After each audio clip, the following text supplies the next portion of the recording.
Welcome to the Black Science Podcraft. This is a cross between a podcast and a presentation where you'll have one speaker delivering a concept, a theory, an idea to the other. So the goal is to allow you to critically analyse these points and to see if they hold any weight.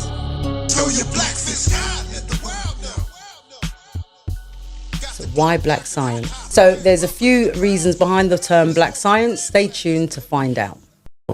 So from my understanding, what you said, I mean, we've heard it. I was very interested. I'm not going to summarise. I'm just going to go back and say what I've taken from it. I didn't really know about the whole Maroons being so vast across different countries. I found that really interesting. And from what you said, the growth of Maroon ship across different countries has had some implications. That's what I'm going to say. It's definitely, as I said, I used the word washed some of the practices out that I think that we maybe, like what you and Matt were just saying, could actually be brought to the forefront in the way that we operate and we conduct ourselves. I think it's really interesting as well that there's the differences in the way that, that, as you were saying about the empresses being seen in a different way, and that's not actually brought forward more within the, because I never actually knew that side of it. I knew obviously about Nana, yeah, definitely. But in terms of the way that the Maroons see leadership for womanhood being important, I don't think that's really publicised out there or pushed out there enough. To be fair, every female leader that I've known has had their challenges against kind of the hyper-masculinized aspect of what it means to be a chief. Yeah, so there have been misogynistic undertones to women attaining those positions, even though we know that matriarchy is a strong part of the culture. There has been years throughout Maroon history where you don't have democracy in a sense. Yeah, there has been points where we're not included. But there've been points in history where Maroon chieftaincy has kind of gone down to a son or a nephew. Right, so it's just only maybe the last 20, 30 years that we've started having elections and running campaigns. Before that, it was just kind of nepotism would have been the order of the day. So it would have been handed down to someone, and then you get, at that point, entitlement. And then when I went to Africa, I saw that, but I'll kind of get into it a bit more through your journey of it. So yeah, just a very interesting part of the whole vast, that it's not just seen as Ghanaian and Jamaican, which I would have associated it with more. And that's what would spark my interest to find out how that's been now put across other countries, and the unifying side of it as well. Yeah, that's something that we need to look at. That's definitely, because the part that I'm not liking is the washing of it, losing it, and it's so minute already. There's only a few people, you were saying. Well, this is, I mean, this is to give you an example of how Maroon populations in Jamaica have been dwindling. I think Alex is the Mile priest. His daughter, I think, is about 2. It was the first child born in Moortown for 4 years. I mean, that's how the exodus... Maybe more women do need to be brought into it then. Well, I mean, I think ultimately rural communities that have experienced economic isolation for many years, like our generations younger, culture is not going to be the same motivator as it was 20, 30, 40 years ago. So you'll find people leaving for work. And not coming back, and that happens quite regularly, to be fair, in Maroon communities in Jamaica, like where the populations are dwindling. When you get that kind of negative press, when you kind of get language from some of the chiefs at points in the history speaking about Maroons being a separate peoples in Jamaica, that's kind of created issues for the way Maroons engage with kind of the wider Jamaican populace, and I think that needs to change as well.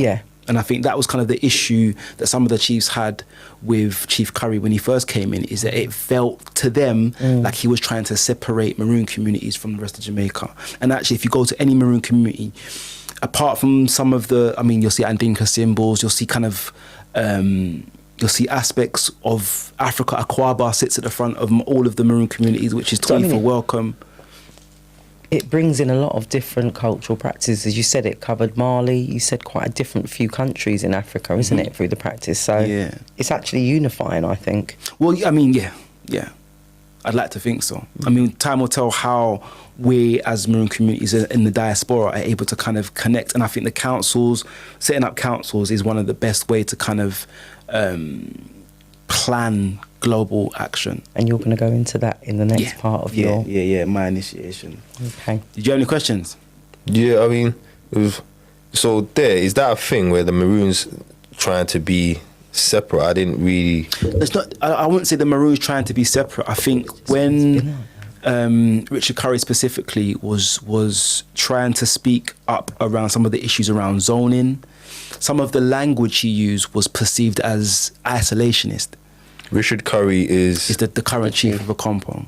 And that's a Maroon head. And so he was perceived as trying to be separatist, but that isn't as... What I'm getting, is there a desire to be, you know, like you got tribal logic in Africa where, you know, well, we want to be this is our land, we are us, you are you. Yeah, we can intermingle, but we are us. We need you to understand we are us. Is that something that happens with the Maroon thing? I think politically, because our numbers are so small in places, it's not helpful. It make more sense in a political move to encompass as much of the Jamaican population as possible. But that is typical Maroon culture, to stay to themselves. Yeah, I mean... I thought it was all like, obviously, because it's not it's not an ethnicity. No way. Right, so I figured, I didn't know that there was that. I just the ones that run away. It's an ideology. Made their community, right. Yeah, it's an ideology. That has cultural ties, or admixed syncretized cultural ties. The other thing I was going to say is this, I'll discuss it for another topic, but for another day, but when you was mentioning the matriarchal heads having, you know, slight misogynistic undertones, this happens throughout in Africa and in other communities as well. In the UK? No, not in that sense. No, but you use this term. That's more you use that term misogynistic. But when it happens in other, it's not really misogynistic. It's just that even in more matriarchally admiring cultures, there's that understanding that the female leaders are more manly. Yeah, it's just an except because the masculine traits are they're defined. There's a certain definition. So if you're a woman, it's fine. You can have them. Masculine traits. Yeah, but what masculine traits are we talking about? Being aggressive, being cold, not being emotional, not being soft, being hard. These things, being militant, all these things. So that is these are qualities kings must have in certain times. You can't not have them. The masculine energy that we all carry. So it's not misogynistic is what I'm getting at. When you're saying it in that context there, I was just thinking that, well, is that really what's happening? Because this is how a European would say, but that's how they do it. I would argue, but from in African cultures, they would let female queens be classified as kings. Then the female queen would actually take on male habits to represent her kingship, because she understands this is what it means to be the king, the leader of everyone. I've got to actually take on less feminine traits and I have to take on masculine traits, because we've defined these traits this way. We don't have them equally. That's nonsense. How do we have them? I'm a man. Masculine, and I've got feminine, masculine, and it's just dependent on which one. Like what we're saying, like with Queen Nana, which one you might exert more. Yeah, there are some basic ones that go for both of us. I agree, but we've both got masculine and female energy, because again, but we don't have them equally. All right, okay, all right, I won't, all right, we'll... We don't have them equally, I'm a man.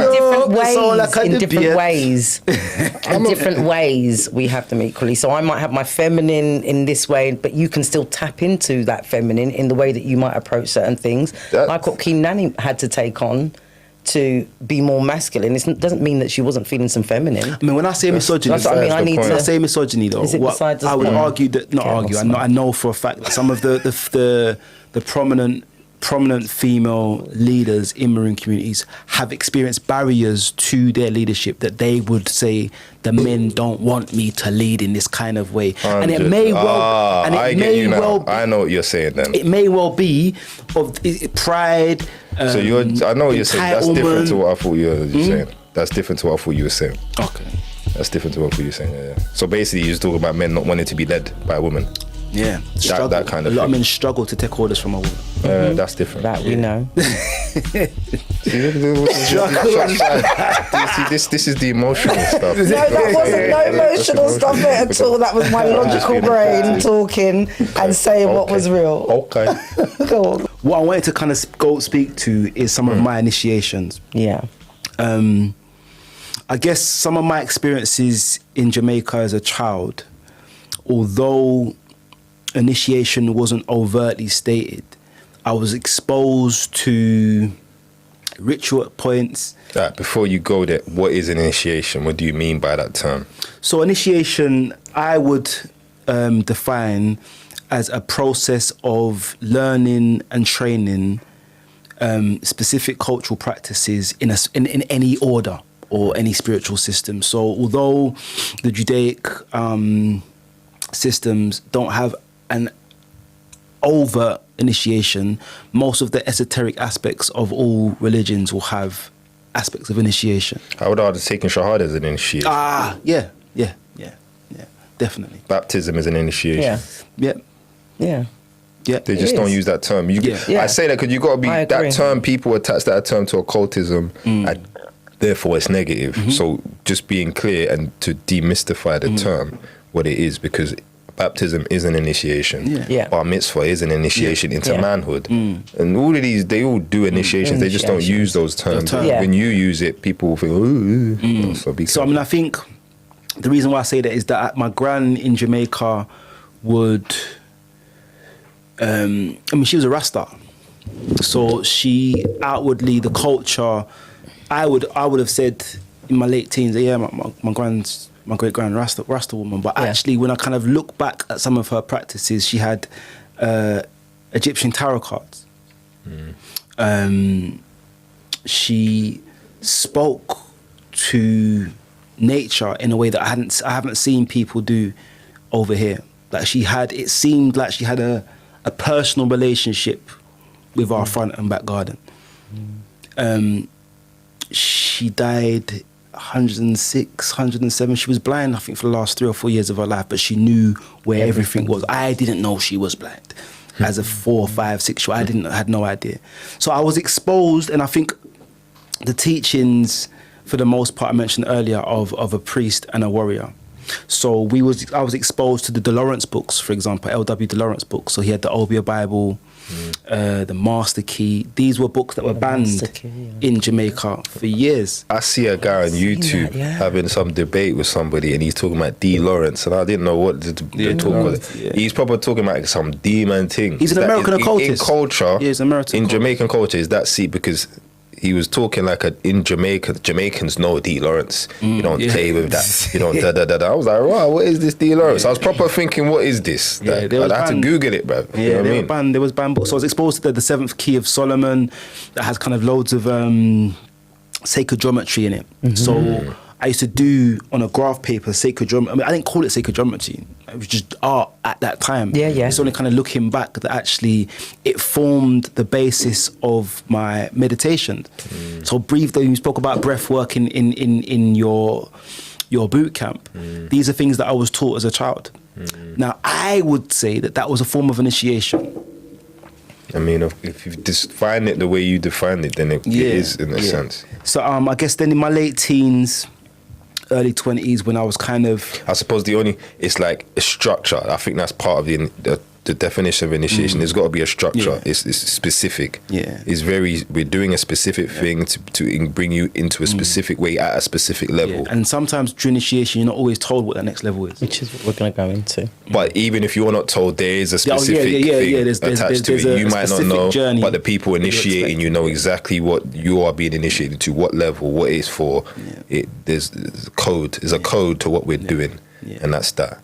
So the should I go for my first one? Yeah. So the Order of Melchizedek, and I say order, I loosely say the term order because in terms of the structure, the Order of Melchizedek speaks about understanding your personal divinity. So what kind of spirit guides, what specific inherent traits that do you have that can be nurtured? So in that respect, the Order of Melchizedek teachings that I experienced as a young teen wasn't prescribed in the way you describe an initiation. I don't think that there was a structure to how I would form on the other side of the initiation. It was just, I was given learning material, reading material, to study it, figure out. Yeah, and that's another thing that I want to mention about Maroon culture is that we still see religions as schools of thought. So you were supposed to learn as many schools of thought as you can and practice the one that resonates most deeply with you.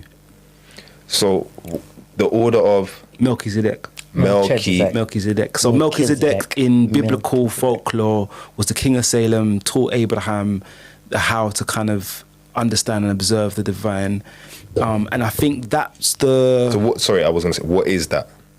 What, the order? The Order of Melchizedek. So this is the thing, it's when I say order, so I said loose, because there isn't, in the same way that you might find liturgy in Masonic law, or you might find... I don't know what that is. So you might find writings. So Manly P. Hall, for example, wrote books for 33-degree Masons. They're in public consumption now, but at the time, it was required reading for anyone that's kind of going through Masonic degrees. Journey, yeah. So a lot of those books and documents where we still practice oral traditions, we was open to learning these schools of thought. And I think it gave me an ability to critically think about the religious aspect of, I guess, modern society, to be fair. When I'm first having conversations with friends in people's houses as a young person, I didn't realise it wasn't something that was popular to talk about. It was not cool to speak about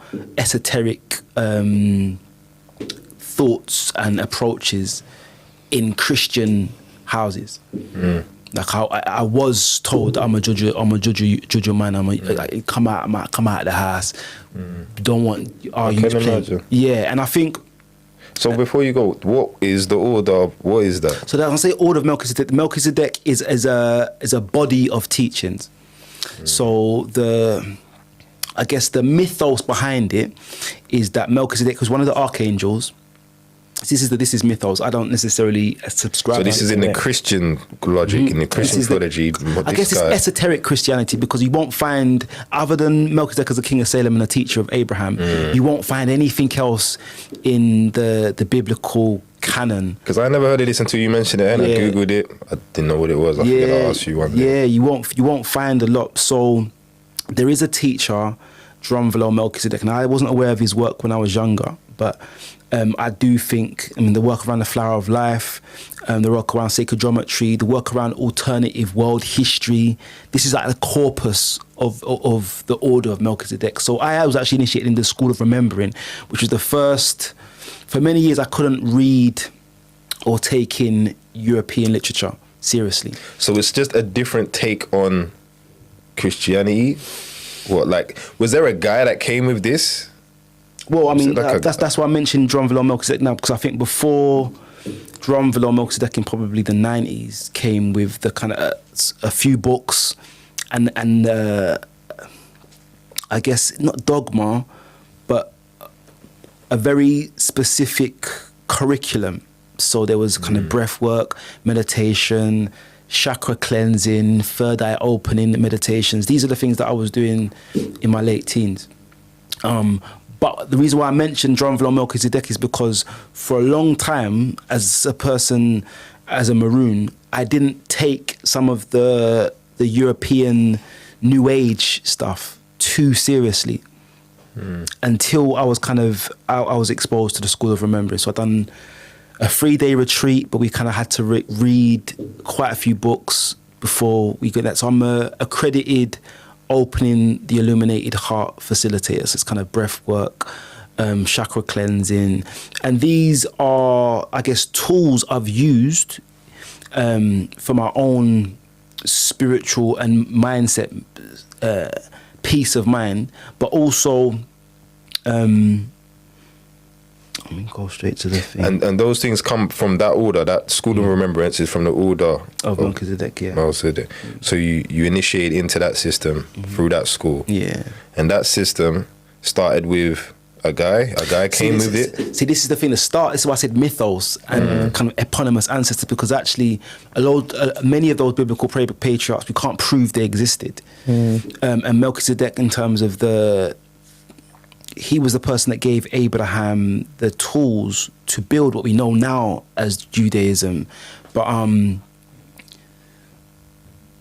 I'd say it comes from the core, the canon, the wider canon of Christian thought or Judaic thought, as opposed to Christians, because I don't think any Christian would adhere to or subscribe to Melchizedek because it's esoteric.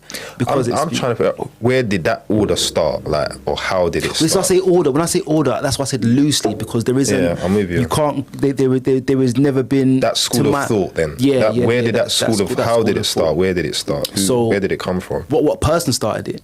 Yeah, well, I mean, the Melchizedek, the king of Salem, is supposed to have been the king of Salem. Now, Jesus is supposed to have been the first priest of Melchizedek as well.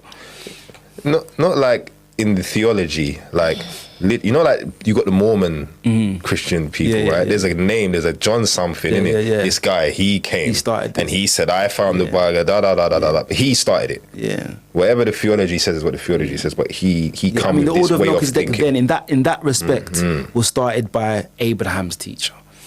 I mean, the reason why I say supposedly, because I don't know if Abraham. That's the theology, no? Abraham's teacher, as in Abrahamic faith. No. So pre-Abrahamic religions, there was an order of Melchizedek that taught Abraham how to commune with the divine.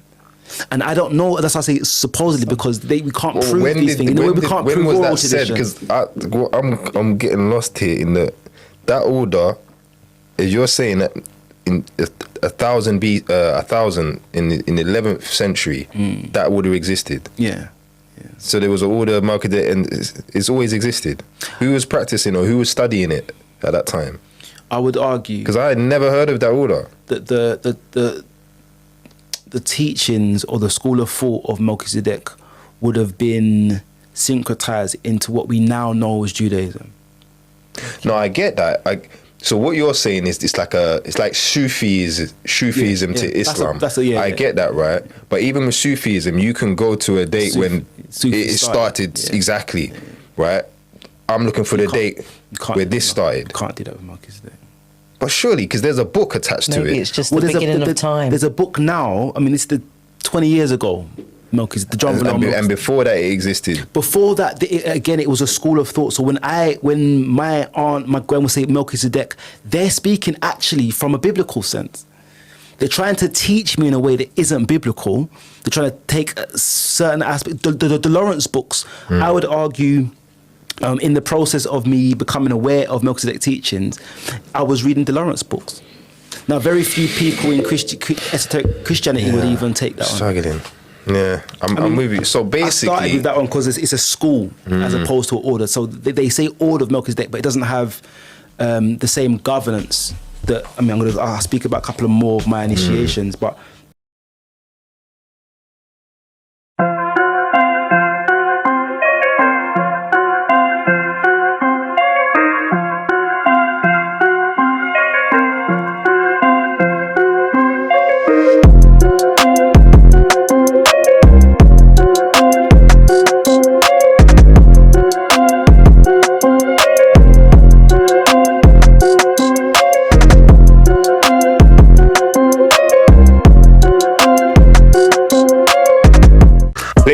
Boot Camp is a program we've created for 8 kids, secondary school kids preferably.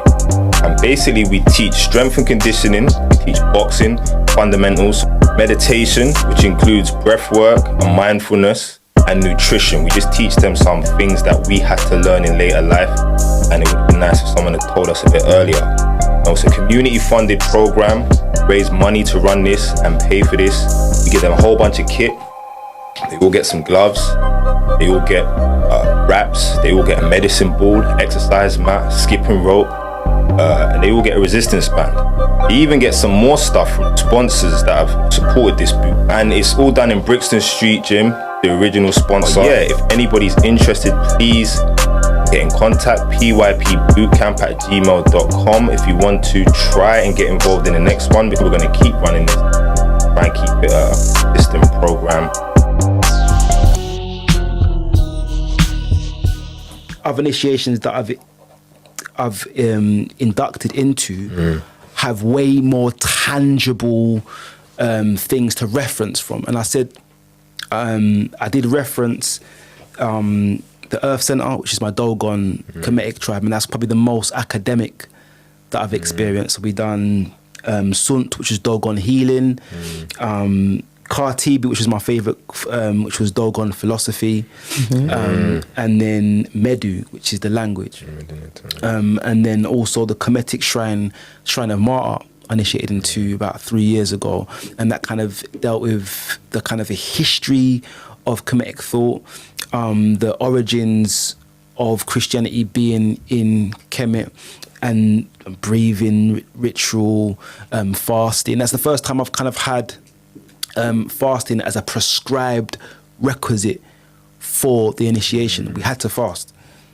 Like that, we got sent packs of supplements, spirulina, like all different types of supplements to supplement our diet, whilst we kind of moved to a fruit-based diet for the process of the initiation. Preparation. Yeah, and I have to admit that energetically, I know that's probably the best way for me. I wouldn't prescribe it for everybody else, but for me, that I felt my most. That makes sense. Energetic. I felt I had the most clarity of thought during that process. I mean, living it in modern time is difficult. So I kind of it's not. That's the hype. I hear when people say that. It's not. Just don't eat. It's fasting. It's easier to not eat than it is to eat. But you don't have to buy nothing. You don't have to. Just don't. Just abstain. Oh, it's hard. No, it's not. Just don't. It's discipline. It's a discipline. It's a discipline. So those are the three. And the Dogon was very academic. We had lines, we had homework every week. If you didn't do your homework, you got lines literally right out these Medu lines 100 times. But it's one of the initiations that I've been a part of that has formed a strong part of my initiation now as well. So I still, all of the initiations, not all of them, that would be like, most of the initiations have been interfaith. So they've not said, you can't also study this, you can't also study that. They've all said, whatever you come into this initiation with, you don't leave it at the door when you come. We need you to kind of help propel the not the dogma, but the corpus of information. And I think Matchfit was right when he speaks about kind of the connotations attached to initiations, and if it's perceived as an occult practice. Now, throughout my Dogon teachings, when I was trying to kind of, I guess, express to friends and family what I was experiencing, they looked at me like I was a part of it. I said, hold on a minute.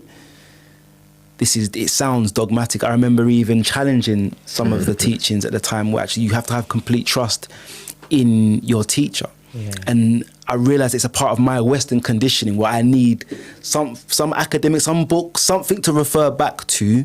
And I guess this process, this current initiation I'm experiencing now, is kind of been a culmination of actually, that's a conditioning. You don't necessarily have to, even though I like to have things to reference back to anchor some of the information I'm getting.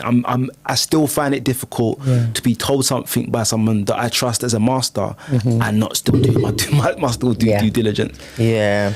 It's the problem. It's with teaching, with leading or being led, there's an element of submission that's unavoidable. Yeah. You cannot really do it right, be a student without a level of just accepting what they say. Without that, it doesn't work. Submission, I think, is a good word. Yeah. It's the right word. It's painful. People won't like it, but that is the word. You actually have to submit. And I definitely think it was the Dogon Earth Center that taught me that the strength in the teacher-student relationship. And most of the other initiations, the student-teacher relationship will be blurred at points. Especially because I'm a person that I want to bring what I know into everything I've done. So I will challenge things based on what I know to be true or what I feel to be true. Yeah. And I'm open to get shot down at any point. Yeah. We can probably go straight on to Africa now then. So I was coronated in January this year as Ni Kojo Aite Naba Mpese. So Ni, as I said earlier, is the Ga term for chief or king. Aite means firstborn. Naba, as I spoke to earlier around, my Dogon initiation is a bloodline from the Burkina Faso tribe. The Gudamanch tribe actually in Burkina Faso is where the Naba bloodline sits. And it was my mum's African ancestry 10 years ago that kind of first, I guess, attracted me to actually, I knew very little about Burkina Faso before my mum's. I'd heard of the Dogons, but wasn't necessarily aware of the teachings. And that process for me still is probably the most, the initiation that still sits with me. I still recite the first prayer to Ra every morning after I've washed. It goes, Ni, shall I do it now? You say prayer to Ra. Yeah. I need it in my life. Be like, stuff a lot. Akis be like, yo.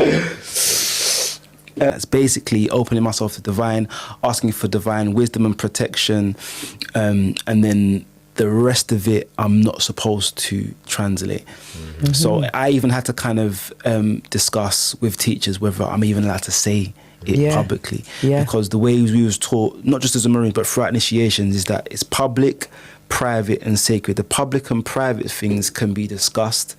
I mean, the private stuff can only be discussed once you've kind of attained a certain grasp of the concepts, and then the sacred things aren't things you're supposed to discuss. And so then that first prayer is an indwelling prayer to my personal divinity, as well as kind of offering myself to the divine.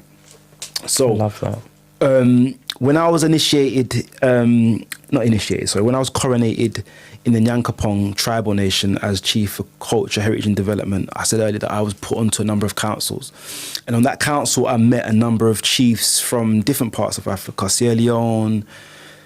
I think might have even been a Gambian chief in there at one point. Ghana, Gambia, Togo, Benin, Mali, Sierra Leone. There's 9 countries. Nigeria, Benin, Togo, I'm forgetting one. The whole West Coast, basically. Yeah, literally. There are representatives. There are people that self-identify as Maroons or are empathize with the ideology that agree around fighting colonialism in a specific way.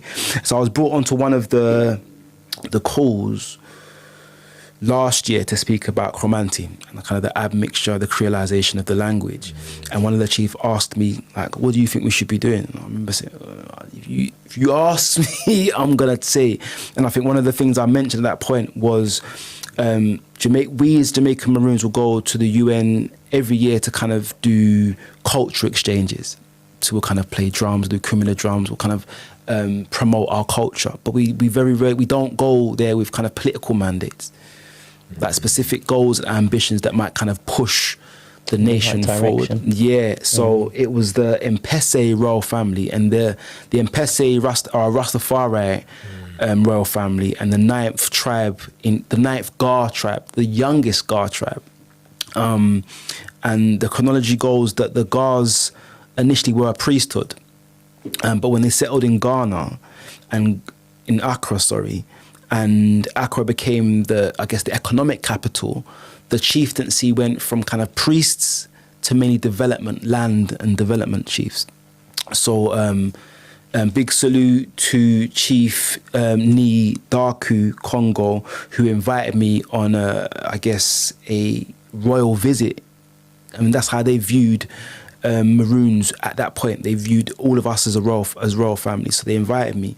I didn't know at that point I was going to be groomed for chieftaincy. I knew that they kind of wanted me to kind of play a more active role in the diaspora. I wasn't sure when I got to Ghana what that might look like. So I've got a couple of pictures here. I need to kind of, maybe I should show this one like more widely. This will be up on the screen. Yeah, because you kind of see me coming in on the airport, and the way they greeted me, when I saw the delegation, I thought, they must be here for something important. They're not here for here for me. And I think when I saw how we treat each other in a royal way, it rang true for me. There was Queen Mothers there. I don't think I appreciated how powerful matriarchy was until I got to Ghana this year. To be fair, there's whole towns that are named after women, big statues. I think it's an African thing, man. It's very normal, like throughout matriarchal. Like we was talking about matriarchy before, like. My particular family, for example, we have a king, and men are the leaders, and that's standard. But the way the women and the mums of the community are treated is second to, like, I'm not gonna lie, I'm a bit too westernized, because if I go there and I go around my cousins or my uncles' houses, and the way they treat their mums and their aunts, the tone of voice, the positioning of even the talking back. You don't talk back. There's not a talk back. There's a way and a tone of voice. There's a protocol. There's a tone of voice that they all have automatically. They're not allowed to not have, and it's by their own rulings. No one's telling them to talk that way. It's just a certain way, and everyone, like my mum, everyone falls over to help her, and it's not because but like I said, I told you one time, first time I saw how everyone treated my mum, I thought, who are you? Like, why is everyone dealing with you like this? That's how all the elder women are treated. It's just how it is. Just generally. No, all the elder women is a certain level of respect. If you're an elder woman, you're a mum of everyone. Yeah. You're everyone's mum, so everyone deal with you a certain way. The girl children, don't they get treated in a certain way? Not that, no. You're an elder woman. No. Not the same reverence. Not the same reverence. This is what I'm saying, is this matriarchal head type thing. It's the queen mother idea. Automatic, yes. It's a given. Every family has a queen. It's a big mama complex. The big mama definitely the big mama. But they all have it. It's not even that you're special. All the elder women, there's a respect that everyone automatically, innately knows they're showing, and if you don't, you're weird. Like, there is a difference in the way that young children, male and female, are treated as well. So there is this whole princess idea, and girls. I know you're saying from, the older. Girls have a certain role, and boys have a certain role. Do you know where we cut out? No, I'm gonna check now. Okay.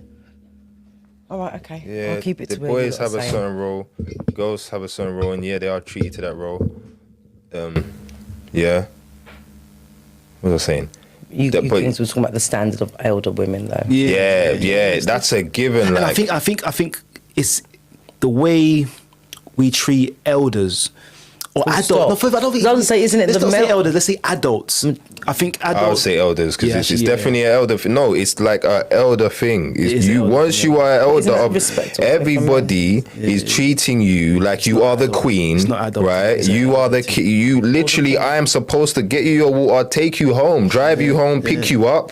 Where are you? Should I buy something for you? I didn't buy it for you. I'm sorry. I'll go and buy it now. That's right. Yeah. Why not? You know what I mean? Like, what do you need? It's standard. But that's why I think it's more cultural as well. Like, someone come see my mum, like they're like, what did you need? I didn't get what you needed, even though I didn't know. I messed up. You're supposed to bring something. I'm supposed to have known somehow. Don't bring something. This is like raw. It's and a bit, lost that over here, definitely. And they're very much so like, and it's not even family. They're just older. They're just the older, and that's it. The guy at the shop knows this auntie, mum. He's gonna make sure she's good. Like, and bruv, doesn't even business relationships. That's how they're moving, because it's cultural. That interaction, it is cultural, that interaction was profound for me. And I'm accustomed to it. Because actually spending time in Jamaica and seeing the way elders are dealt with, coming into this country where we don't have that same. No. Maybe our generation had a certain amount of respect and reverence for elders, but not. We do it for but our it was mum. lost. Yeah, our mum. Lost. My mum, that's it. My nan, that's it. My auntie, and the one I like. If I don't like her, then it's not like that. Do you get right. Yeah, and it's profound. I mean, to be fair, the way I saw that, I mean, the first couple hours, I became acutely aware that how we interact back home is something that I found powerful. I love it. Extremely powerful. So what I've put on this slide is 2 Andinka symbols that, although I saw them prevalently throughout the palaces that I was going to, the Babalao, the priest palaces, these 2 Andinka symbols, both the Ginyame and the Sankofa. So Ginyame means, I guess, the one that sees all, the supreme being. Supremacy of God. Because yes. And then Sankofa in terms of reaching back for what's lost. How would you define Sankofa? Because it's literally the symbol is the bird. It's either the heart, sometimes it's the heart, but it's the bird with the egg, or looking back with the egg in her mouth. And the story goes, she went somewhere, people were making fun of her, something like that, right? And then she had to go back home, and then when it was at home, they taught her who she was, reminded her of who she was, and then she went back strong. Because basically she went back home to remember who she was. And with that knowledge of who she was, it made her strong again. So it is not bad. The proverb is, it is not bad to go back and get what is yours. That's the proverb attached to it, because it's actually good if you go back and get knowledge of self. And the Sankofa bird, you'll see it replete throughout maroon communities in Jamaica. Like I'd seen it painted all over the place, and I understood that even as a child, it meant reaching back for what we had lost to ensure that we know where we're going. Over here. Yeah, no, we don't have that over here. You don't have that teachings at all.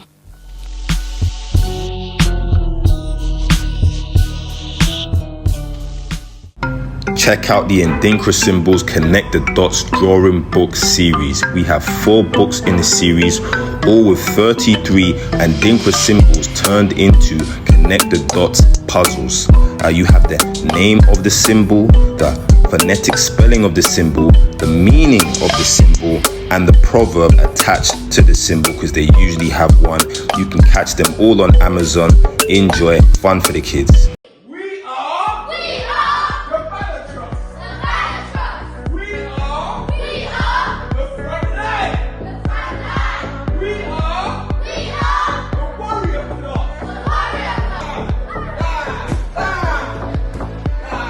Free.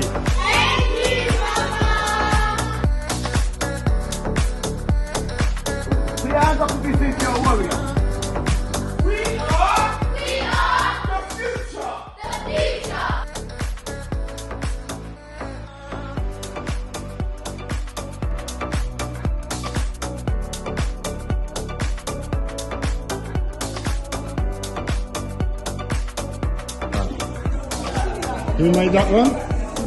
The star made that one.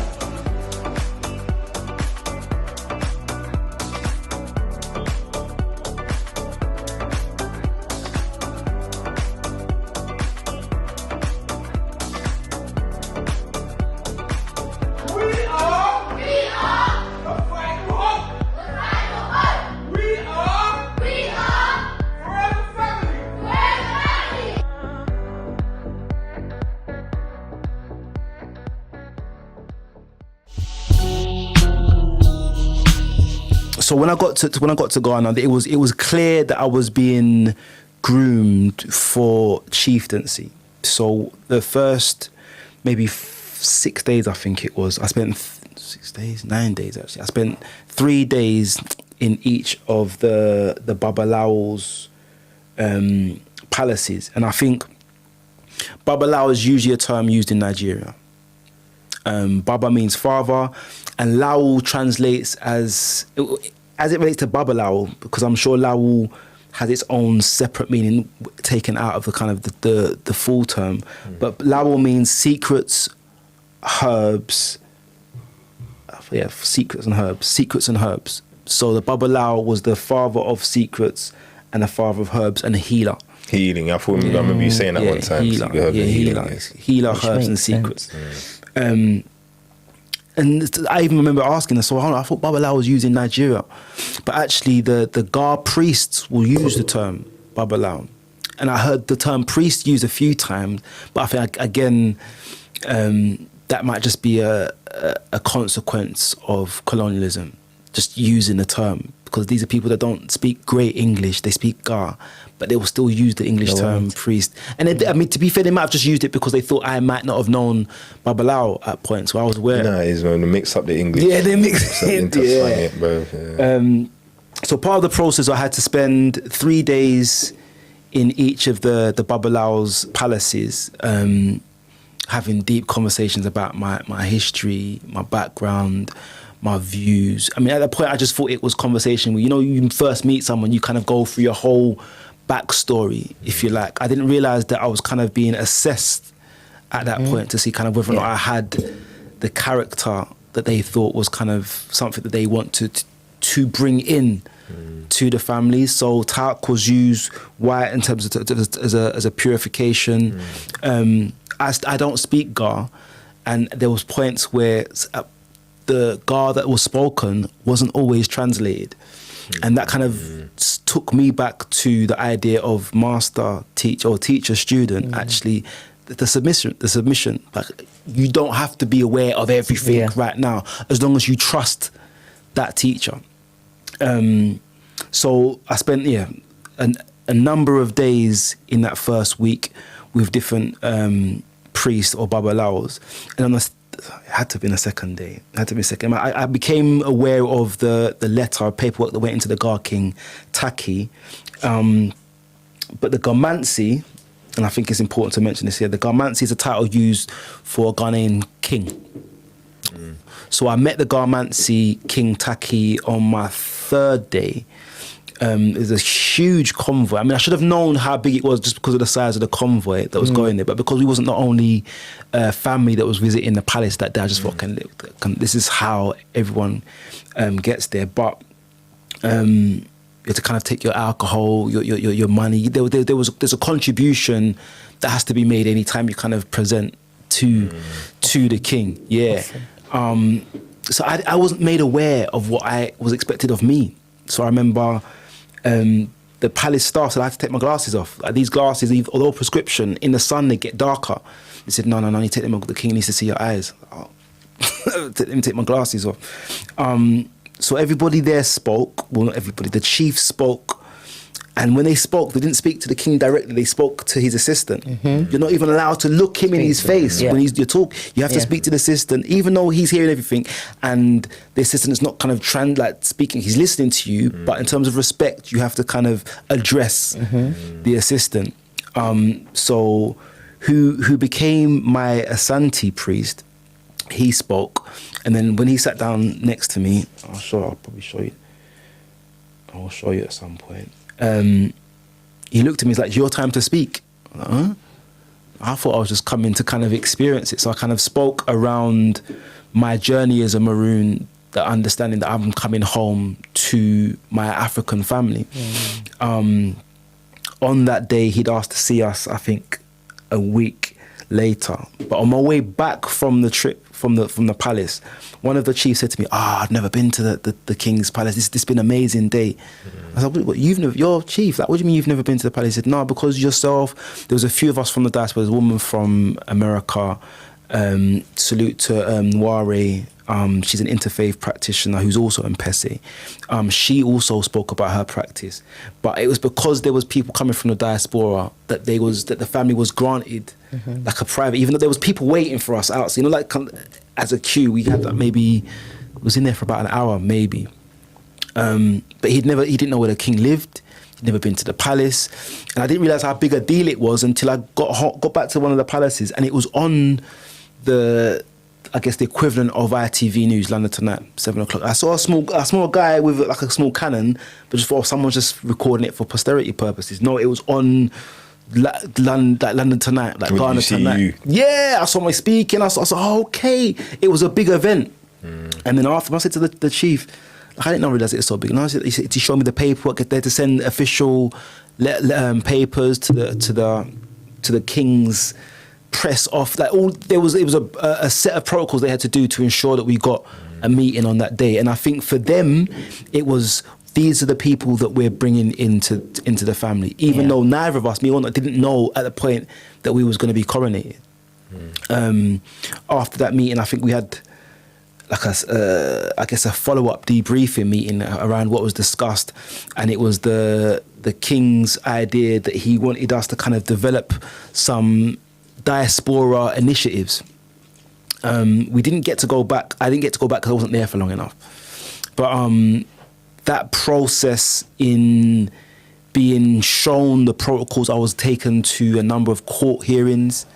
What also was quite funny is that the chiefs have, I mean, the land and development chiefs, and a lot of land is being sold and bought in Ghana, and the Ministry of Chieftaincy actually leased a lot of the land in Accra to the Republic of Ghana for a certain period of time. So I was going to kind of land dispute. The Ministry of Chieftaincy loans the land. Yeah, leases the land. Leases the land. To the so Republic. the Ministry of Chieftaincy owns the land. Yeah.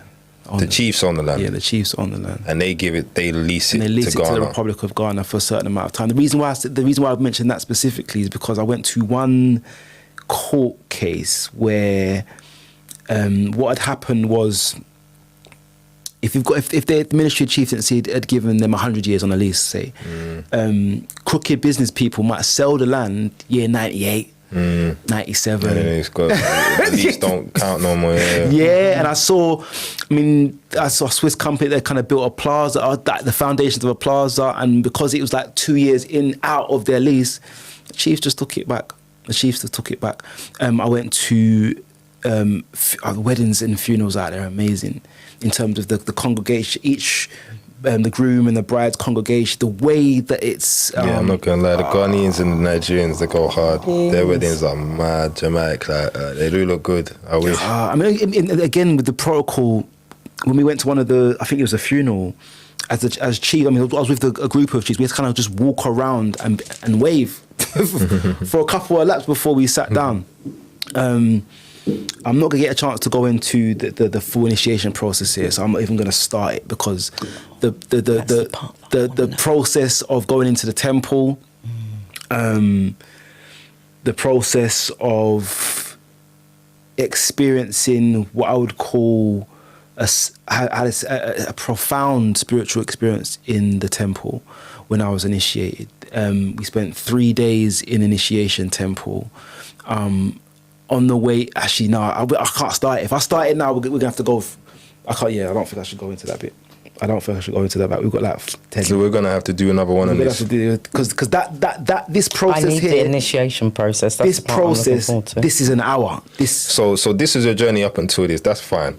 Okay, so I kind of still want to mention, we spoke about it a bit the other day though, that the chalk thing, because you went in and out, the white thing. Yeah. So away from purity, it's a reflection. Yeah, more like, what did you have to do? Because this is this thing people have seen images of, but So I've never seen it live. But I know the image that it so makes when I went people in, have. white sheet over the head, and one of the Mpese kente cloths.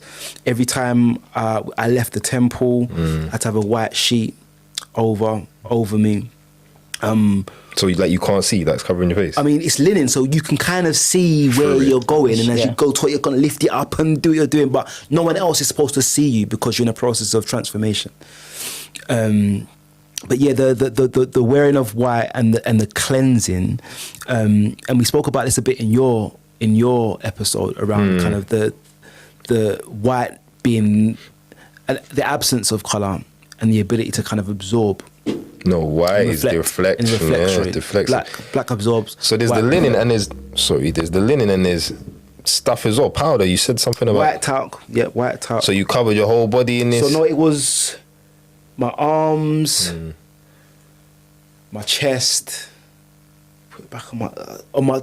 It was on the front of my head, and then like a bit on my leg. Now that was when I was going to the different temple, the different priest palaces.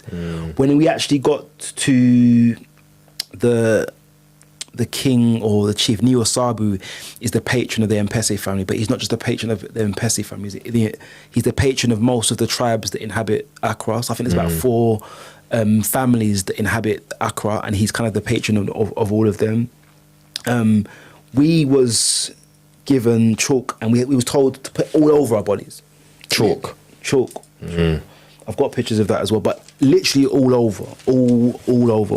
Face was completely covered.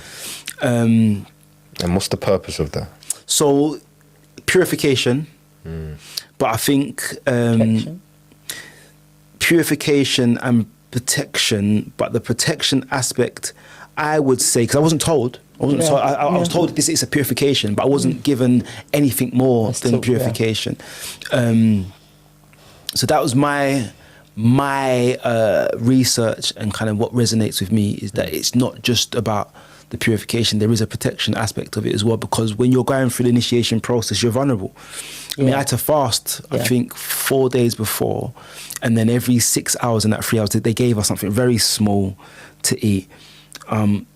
It was every six, it might have been less, it might have been more than that actually, because I do remember thinking to myself that parts of, and you've done fasting, you get to a point where if you're spiritually inclined, you will have experiences, whether that be for your dreams or maybe you'll get certain insights. I mean, I know not every time I fast, but when I intentionally fast, when I intentionally fast in that reason, for that reason, I'll get insights or I'll get a clarity. I haven't experienced none of that stuff. Haven't you? He's so funny. Huh? I never experienced that when I fast. I've experienced physical stuff, but no other stuff. So, okay, you put chalk on everywhere and you're saying, but you don't know how that is supposed to... Protect. Not protect was the word you used, purify. You don't understand the mechanism. I know it's not a mechanical thing, but you know the mechanism. You don't understand how symbolic. How does it symbolically purify you? How does it symbolically? Well, the white again symbolizes purity, purification, and I think it's what has been developed over the years for purification. I mean, how does it do that? Me putting white powder on me doesn't physically change me unless I understand or appreciate that it symbolizes the process of... I'm with you. When I say mechanism, I mean, how does that symbol work? Remember we spoke about pouring libation, right? And the symbolism, it's a symbol of how you honor a thing or a concept or an idea or a person or something like that, because it symbolizes watering a seed to help something grow. That's how the symbol functions. That's the mechanism of that symbol. So when you pour out to my boy, you know, whatever the case may be, whatever I'm pouring out for, even pour libation to a dream or an idea that I have there, if I pour libation to it, I can say that the mechanism for that working is the symbol of me watering that idea. What's the symbol, what's the mechanical symbol of chalk being a purifier is what I'm trying to... In that respect, then it's the white as a reflection. It reflects. So that is that symbolizes not protection. Purifier though. That's protection. I get it as a protector in that sense, because that's how they use salt and that's how they use other things in other type of, you know, seances. And this is the principle behind using white. It deflects and it projects and sends away. It doesn't allow things in. But how does it purify? Is what I'm trying to get at. Because you know, fire has been used as a purifier. Yeah. There's a certain symbolism behind how fire purifies. Water can be used as a purifier. Even though it's opposite, there's a certain way to symbolize it. Burning being purification. Exactly, and there's a certain way of washing being purification. Yeah. So even though they're opposites, they can both be used to purify. They can both be used for transformation. In different rituals, you could use these things to symbolize both purification, change, different things, right? So when we use chalk, it's not that... I would imagine it's not as simple as we always use chalk, so we use chalk. Yeah. There's going to be a reason why chalk is linked. There's a certain mental idea conceptually that says that chalk purifies because X. And I can not only... I mean, Substance-wise? Anything to do with the actual substance? Again, this is the thing. I remember one priest giving me chalk, because another priest gave me talcum powder. Oh, okay. So it was the colour of it.